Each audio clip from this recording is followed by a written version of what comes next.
I'm Wendy's founder, Dave Thomas. From the day I opened the first Wendy's, my goal has been to serve the best hamburger in the business, a Wendy's old-fashioned hamburger. So I started with the freshest beef I could find, 100% pure beef, never frozen. And we patted it into squares so the hamburger hangs over the side of the bun. Then we cooked the patty slowly to seal in its natural juices and served it hot off the grill with the customer's choice of toppings. No other hamburger chain can make those claims. That's what sets us apart from our competition, and that's why our customers come to Wendy's. I believe the only way to make a Wendy's old-fashioned hamburger is to press the meat patty. Pressing the meat patty is really important, and here's why. The patty tastes better because the salt is pressed into the meat and makes the meat more tender. It also makes the patty larger, so they'll hang over the edge of the bun, and people will like that. Pressing the hamburger patty requires skill and dedication. You have to watch over the patties constantly as they cook. You should always serve a perfect Wendy's old-fashioned hamburger, the one that you would serve to your best friend. You have one of the most important jobs at Wendy's. Right now, I want you to devote your full attention to learning the new four-corner press procedures for cooking Wendy's old-fashioned hamburgers. And while you're doing that, I am going to have a hot and juicy hamburger with mustard, pickle, and onion.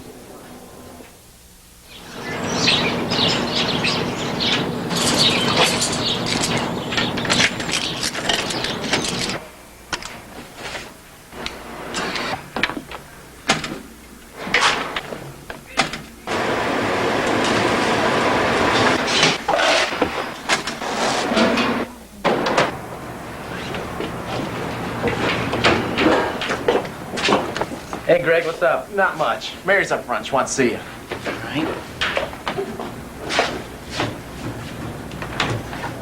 Hi, Bill. Hey. Seasonings and vegetables. Make sure you stir it every 15 minutes. Okay. Yeah, Mary, what's up? I'm going to pull you off fries today because I want you to learn grill. Have you clocked in? Yeah. Let's get started. You're familiar with the grill, but let me show you a few things you might not already know. The meat is here in the cold well, and the cheese is over here. Bun warmer up above keeps the buns warm and fresh. Remember, we serve 100% pure ground beef. It's patted into squares so that the meat hangs over the bun.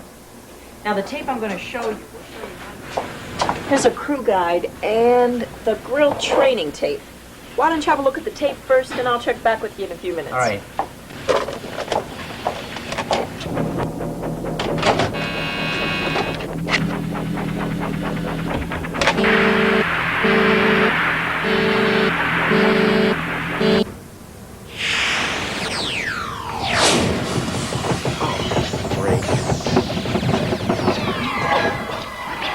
What the? Who? And you're about to learn some grill skills. So let's get busy now. Come on, let's go.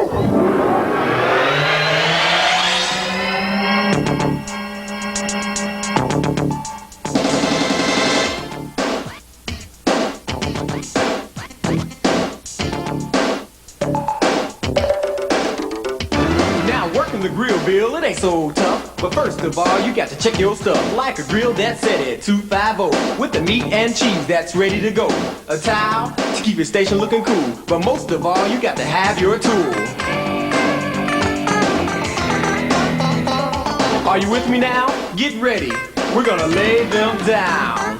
Now beats got grain to it just like wood. You got to follow the arrow to lay it down like you should. From the front to the back, you got to lay it down. Space it evenly, not scattered around. Next, you got to salt the meat from the back to the front to make the taste complete. Not too little, not too much. With a little finesse, you'll get the touch. What's coming up next is our key to success. We'll turn the meat and do a four-corner press. Don't wait too long, I emphasize, or the meat won't reach the proper size. When things start to sizzle, you're ready to go. Gently turn the meat, but don't be slow. Just turn them over easily. We don't want a broken patty, that's a guarantee. Press out the corners 1, 2, 3, 4. Rock it a bit, are you keeping score? Top and bottom, left and right, and you'll get a patty that's out of sight. Press out the corners nice and wide, at least half an inch on both sides. The The reason you press, you gotta think. When the meat hits the grill, it starts to shrink. We start shrinking when we hit that grill. You know it will. We start shrinking when we hit that grill. You know it will. When you see red juices on the top of the meat, it's time to give the turn and press a repeat. Do it again just like you did before. Do the four-corner press just one time more. Now once you press this the second time, don't press them again because the meat's just fine. But when you see red juices rise, turn the patty over to the other side. Don't scrape the grill, we want it wet, you see. And keep the meat moist so it's hot and juicy. When the meat's red juices no longer rise, you can serve that patty, it'll win a prize. It takes about 4 minutes to cook, but just to make sure you can have a look. Use your tool and double check, it should be gray and moist to be correct. And order's placed, you're ready to go. Drain the meat, just like so. Once the draining is totally done, place the patty squarely on the heel of that bun. Now there you go, Billy, you give it a shot. Don't be afraid, I think you're gonna be hot. Where do I start? What do I do? Just remember the rap, Billy, and you'll be cool. Well, meat's got grain to it. Just like wood. Follow the arrows. Lay it down like you should. From front to back. Lay it down. Space it evenly, not scattered all around. Next, I've got to salt the meat. From the back to the front, it makes the taste complete. Not too little. Not too much. With the little finesse, I think I'm getting the touch. Hey, when things start to sizzle, you're ready to go. Gently turn the meat, but don't be slow. Just turn them over easily. We don't want a broken patty. That's a guarantee. Press them now, right? Top and bottom, left and right. Press out the corners nice and wide, about ½ an inch on every side. Try choking up a bit on the spatula.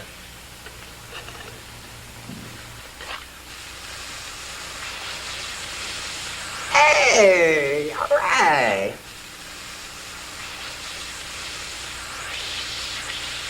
Okay, what's next?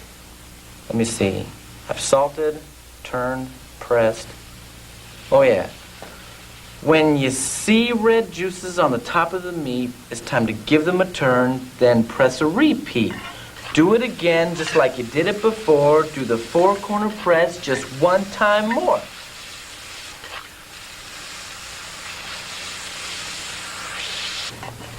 Once you press it the second time, don't press it again because the meat's just fine. But when you see those juices rise, You can turn that patty to the other side. Don't scrape the grill, we want it wet, you see. it keeps the meat moist so it's hot and juicy.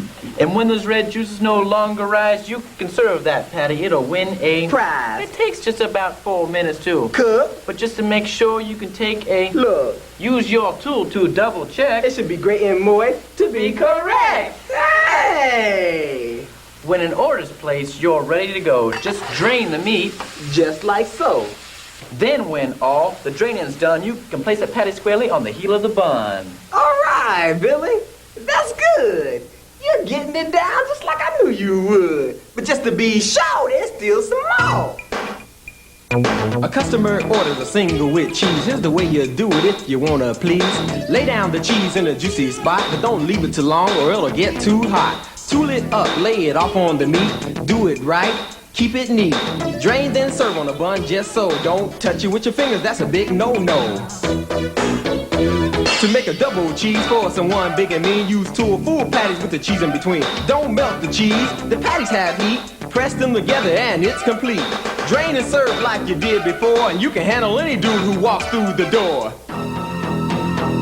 If they don't want cheese in your doubles plain, don't press them together, just drain. Only serve a great looking patty. Never serve a burger that's looking ratty. But if something goes wrong and your burger's not right, there's no need to get uptight. If the dry, burnt, broken, or incomplete, that baby turns into chili meat. Don't serve that meat, you see, cause quality is our recipe.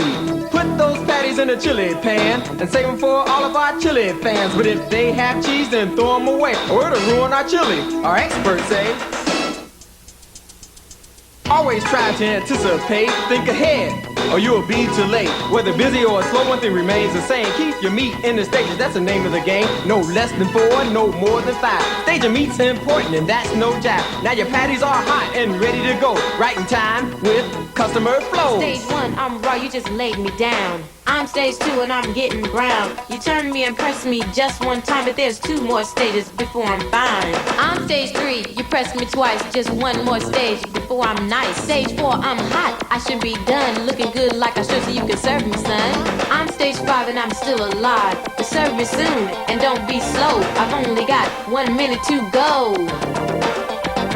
The projection game is simple, you see. It's just common sense. That's the way it ought to be. When you know a lot of people will be coming around, don't hesitate. Start laying them down. When things slack off, do the same or you'll be wasting meat, and that would be a shame. Just one last thing I've got to say. It has to do with the Wendy's way. Always serve top quality, nothing less than the best, that's a guarantee. Remember this rap and you'll be hot. Give the grill your very best shot, and soon you develop some real grill skill. You'll be tough on the grill, yes you will. Mr. Bill. Bill, the tape is over. Do you have any questions? No, I think I've got it all. Good. Then let's go up to the front line, and I'll get you started.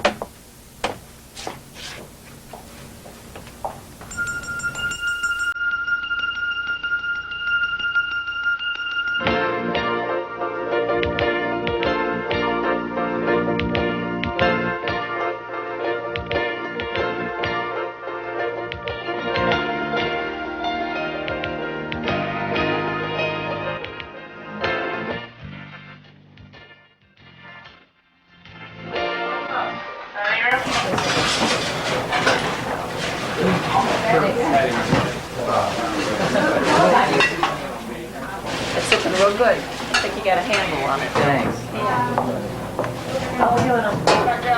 Thank you, sir. Enjoy your meal. Thank you. You know, it's an old-fashioned hamburger, just like this one, that keeps our customers coming back to Wendy's. But cooking and pressing our hamburgers isn't easy. It requires a special talent, which takes some practice to develop. Every hamburger you serve our customers should be the best in the business.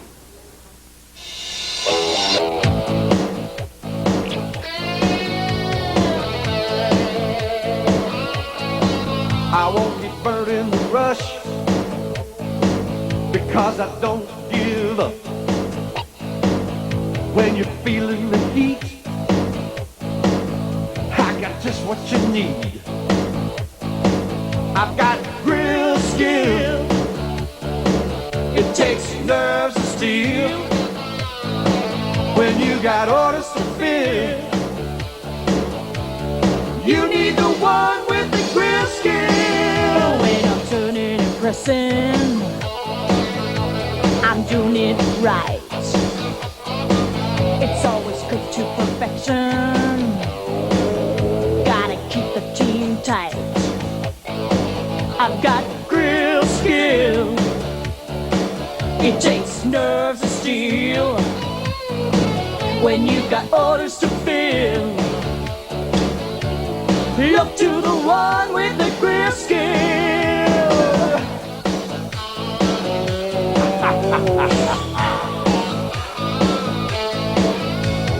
I've got you covered